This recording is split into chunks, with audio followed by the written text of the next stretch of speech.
Bonjour à tous et merci de nous retrouver sur notre plateau pour notre émission reçue 5 sur 5. Mercredi, nous allons prendre la direction de l'hippodrome de Mêlée-du-Maine pour le Grand Prix Anjou-Maine, un groupe 3 réservé à des chevaux d'âge. Et pour étudier cette belle épreuve, j'ai le plaisir d'accueillir sur ce plateau Mathieu Mortagne. Bonjour Mathieu. Bonjour Yann, bonjour à tous. Lot très intéressant, 2 échelons de départ, des jeunes qui auront de belles ambitions en tête. Ah oui, plus qu'intéressant, même on a affaire à un lot de presque de premier plan, on peut dire.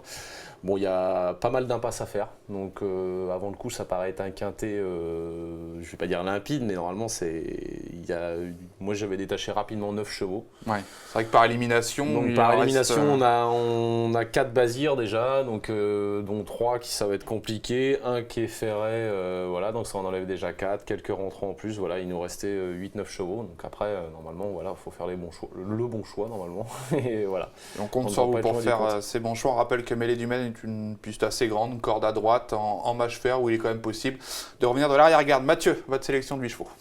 Alors en tête le 13 Briac d'Arc, ensuite le 8 Call Me Keeper, le 11 Quick Fix, le 10 Beau Gamin, le 9 Duke of Greenwood, le 12 Obamba Méfait, le 7 Ursule du Bouffet et enfin le 6 Annette du Mirel.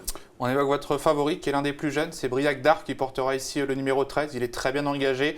Cheval qui a toujours figuré à un très bon niveau dans sa génération et qui a vraiment montré du mieux récemment. C'était sur la piste du Croisé-la-Roche. Ouais, il part en deuxième ligne l'autre jour au Croisé-la-Roche. Il finit vraiment très très bien. On voit que malgré tout, il ne peut pas vraiment le lâcher, j'ai l'impression, sur ces images. Francanes, je trouve ça intéressant parce que je trouve qu'il pousse à gauche pour finir. Donc je pense que corde à droite, il va pas être plus mal. Mais il vient finir plaisamment. Dante Bocco qui gagnait, c'était pas les premiers venus. Donc voilà, moi je trouve que le cheval est sur la montante. Trotté 11-8 sur 2700 mètres. C'est quand même, c'est déjà, faut être bien, quoi. Faut être en forme pour pouvoir faire ça. Voilà, c'est un cheval, malheureusement, quand il est à Vincennes, il croise toujours Bold Eagle et Bélina Josselin et toute la clique. Donc il est 4-5 à chaque fois, quoi. Donc des courses comme ça en province, c'est pas plus mal pour lui, je pense. Il va retrouver des oppositions un peu plus dans ses cordes. Donc ça peut être le jour, sachant que voilà, il a déjà gagné 2 fois corde à droite. Donc moi j'y crois. Vous n'avez pas hésité à le placer en tête, qui ne sera pas en théorie le grand favori de la France entière, puisque ça risque d'être très certainement votre deuxième choix, c'est Call Me Keeper, numéro 8, un cheval entraîné par Daniel Reden, qui a montré gros de classe également sur notre sol, qui est tombé un peu léger dans ses allures pour sa rentrée récemment à Vincennes, mais on va peut-être pas le condamner là-dessus. Surtout pas, non, je pense qu'il aurait été second du prix d'été, donc c'était quand même le prix d'été. Voilà, il aurait été second de Bélina Josselin, donc rien à dire. Le cheval, on connaît sa qualité, c'est un cheval qui a été arrêté longtemps. La première fois qu'il était venu en France, il dominait un cheval comme Lionel, donc on connaît la trajectoire de Lionel depuis. Voilà, donc il est encore en retard de gain, parce qu'il a à peine 400 000 €, alors que bon, voilà, il pourrait en avoir beaucoup plus. Donc je pense que c'est un cheval qui devrait faire un très bel hiver. Et donc, on pourrait voir au départ du Prix d'Amérique, selon vous, s'il arrive à prendre des gains? Bah voilà, le problème c'est que ça va être ses gains, quoi. Il va falloir qu'il fasse des perfs pour se qualifier, quoi. Déjà, il va falloir rester dans les préparatoires, ce qui est pas, avec 400 000, ça peut être compliqué. Donc je ne sais pas quel programme ils vont lui concocter, quoi, mais en tout cas c'est un cheval qui peut aller avec les meilleurs, il l'a prouvé. Voilà, maintenant il débute corde à droite. C'est toujours le petit hic, donc voilà. Puis l'autre jour, il tombait léger d'allure, donc à voir. Mais bon, c'est une toute première chance. Franck Nivard dans le sulky, qui le connaît bien. Il sera déféré les 4 pieds. Voilà, s'il tourne, normalement, il va lutter pour la victoire. Première chance, et c'est d'ailleurs ce que va nous confirmer son driver du jour, Franck Nivard. Franck Nivard, vous serez au sulky de Call Me Keeper qui vous a laissé des regrets dans le prix d'été. C'est dommage, dans le prix d'été il aurait été sur second. Il était parti au galop, après il n'a pas eu forcément le bon parcours, mais c'est un bon cheval. Je pense qu'il va reprendre en confiance, c'est un peu plus facile, il y a un peu moins d'opposition que dans le prix d'été. Voilà, je pense que la corde à droite ne va pas le déranger. C'est un cheval qui devrait bien se faire sur cette piste-là, c'est une grande piste qui devrait lui convenir. Quand Franck Nivard nous dit ça, on ne peut que lui faire confiance. Il est chaud. J'aurais peut-être dû le mettre en tête du coup. Bon, il peut y avoir un modèle, parce que comme Briac d'Arc a un an de moins, il a un peu plus de gains que lui. Voilà. On va évoquer un autre étranger, c'est le numéro 11, Quick Fix. Là aussi, un cheval qu'on a découvert l'hiver dernier sur l'hippodrome de Paris-Vincennes. On peut dire qu'il a fait grosse impression lui aussi à plusieurs reprises. On se souvient d'une lutte avec Viking Blue sur la petite piste où il s'était vraiment donné, c'était impressionnant. Derrière, il a gagné le prix de la Côte d'Azur à Cagnes, facilement. Voilà, on l'a laissé un peu tranquille, il a refait quelques courses cet été, il vient de marcher 10,5 en étant 3e en Suède, sachant que c'est le vrai cheval de tenue. qui peut aller devant, voilà, qui va normalement mener Pierre Vercruis, donc déférer les 4 pieds. Les Colgini sont en forme, hein, on a vu Dante Bocco. Donc ouais, beaucoup d'atouts dans son jeu, c'est un cheval de qualité. Moi je le vois bien dans les 3 premiers. Hein. Ouais, puis pieds nus direct pour son retour en France.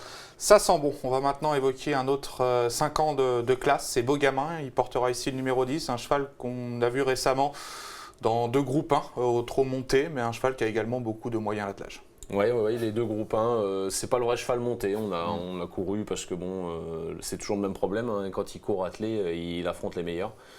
Donc monter c'est un peu moins compliqué, ça lui a permis de prendre 2 quatrièmes places dans les groupes 1. Voilà, moi ce que j'aime bien justement c'est quand les chevaux reviennent du trot monté, souvent ça leur fait du bien. Sébastien Garato a l'air confiant quant à ses chances, il dit que le cheval est vraiment très bien, qu'il est monté sur ses courses montées. C'est qu'à de le dire. Et voilà, donc après les 3 bases, moi je trouve qu'il vient logiquement, voilà, en 4e position, c'est un bon cheval qui a déjà gagné à mêlée en plus, donc ça c'est intéressant. Il a de la tenue, voilà, il est archi prêt. Eric Raffin, déféré des postérieurs, bon. Part en tête. Moi, tout pense à croire qu'il va finir dans le top 5. C'est une base peut-être pas pour la victoire, mais comme il fait pas de faute en plus, voilà, 3, 4, 5. Ouais, pour être 3, 4, 5, c'est une bonne base. Ouais. Ça marche, on garde ce numéro 10, Beau Gamin. On va maintenant évoquer la candidature du numéro 9, c'est Duke of Greenwood. Cheval qui a une belle histoire, qui a été acheté 3 000 € et qui a un compte en banque magnifique. Un cheval qui répète toutes ses courses, on l'a vu. Enfin, on n'a pas montré tout à l'heure, mais dans la course de Briac d'Arc, il avait longtemps attendu en queue de peloton et tout en étant ferré, on l'a vu venir prendre une bonne 4e ou 5e place, je ne sais plus. Ouais, 4e. 4e. Non, bah c'est bien. On ne l'attendait pas pareil fait, comme vous avez dit l'autre jour. Voilà, il partait en 2e ligne, il est venu bien finir. Ce coup-là, on défère des postérieurs, on met Dominique Lochneux. Voilà, hein, sur ce qu'il vient de nous montrer, c'est la ligne de Briac d'Arc. Voilà, au vu de l'opposition, pareil, c'est un cheval qui, il est facile en plus lui. Hein. Il démarre, après on peut le planquer, on peut aller devant. Voilà, on peut imaginer un rythme aussi élevé que la dernière fois au Croisé-la-Roche ou pas avec ces chevaux-là quand même? Je pense que normalement on devrait avoir un peu de rythme quand même parce qu'un Colmy Keeper ça peut aller devant s'il part correctement. Quick Fix aussi, c'est des chevaux de tenue. Briarc, on ne sait pas comment Franquin va le mener, mais s'il est confiant, c'est pas interdit qu'il vienne devant aussi. Il l'a déjà fait en allant devant. Donc on a pas mal de chevaux pour faire du train et notamment des premières chances. Donc normalement ça devrait être une course assez rythmée. Ouais. Donc voilà, lui je pense qu'il va attendre là parce qu'il peut pas se permettre de faire trop le fort non plus. Mais pour être 4-5, c'est pareil, c'est bien. Hein. C'est une chance équivalente à Beau Gamin, je trouve. Voilà. Duke of Greenwood qui sera piloté par Dominique Lochneux. On va vous offrir un petit cadeau avec une interview du 7e choix de Mathieu. C'est Ursule Dubouffet, là aussi une jument de classe qui est un petit peu moins confirmée à droite. Mais on va voir que Pierre-Yves Verva, son driver, y croit quand même. Maintenant, la dernière fois qu'elle a couru à droite, c'était à Vichy. Et ici, c'était pas terrible. Donc... on va voir, normalement c'est une bonne droitière, mais c'est une jument qui est vachement caractérielle, alors si ça lui plaît pas, elle va encore me poser des soucis, mais bon, voilà, la jument est en forme, ça c'est sûr. Maintenant c'est une question de caractère. Oui, elle a le moteur, mais voilà, ça sera une question de bon vouloir selon vous. C'est madame qui décide, c'est comme ça, entre les hommes et les femmes, c'est toujours les femmes qui décident. Pour un point de vue, on n'est pas forcément d'accord, mais c'est vrai que souvent, ça n'engage que lui. Elle va avoir le dernier mot. Ouais, après, on la connaît par cœur, hein, c'est une jument de grande classe. Hein, elle sera DP cette fois-ci en plus. Ouais, DP, ouais. C'est vrai que ça c'est intéressant. Par contre, c'est vrai que moi c'est pour ça que je l'ai mis qu'en 7 parce que ceux qui ont vu la course en classe Vichy, pure, elle n'est pas moins bonne que Beau Gamin et Duke of Greenwood, mais à Vichy c'était pas bien. Elle était toute braquée, il a eu du mal à la faire avancer. Alors je suis resté un peu là-dessus, voilà, mais depuis il y a eu cette superbe course à Anguin ou les Tesserondes du Tinca-Selloise. Ouais. Où elle courait très bien la jument et bon voilà. Après voilà, si elle est décidée, elle a sa chance pour être 3-4-5 aussi. On garde pour les belles places. Merci Mathieu pour vos conseils. Avant de se quitter, on va demander votre pépite. Je crois qu'on va aller en fin de programme dans une course très intéressante réservée à la génération des 5 ans. Ouais, ce sera la 6e course, milieu de programme, parce qu'il y aura 9 courses, hein, c'est une grosse réunion. Ce sera le 604 Birgit Menuet, une pensionnaire de Mathieu Abrivard, qui vient de faire, je la voyais bien gagner l'autre jour à Vincennes, il s'est fait piéger, il était dans le wagon de 3, il l'a pas envoyé en fin de montée où il aurait fallu venir. Il s'est fait couvrir par un wagon de 4 et il n'a jamais pu vraiment la lancer. Il l'a lancée qu'à 150 mètres du poteau, elle vient prendre la 5e place. Voilà, sans avoir rien fait, c'est une magnifique jument, je pense qu'elle est en retard de gain.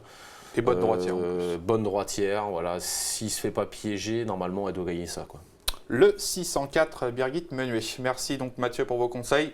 Merci à tous de nous avoir suivis. Et nous, on se retrouve sur ce plateau pour l'événement de jeudi qui aura pour cadre l'hippodrome de Fontainebleau. Ciao, ciao.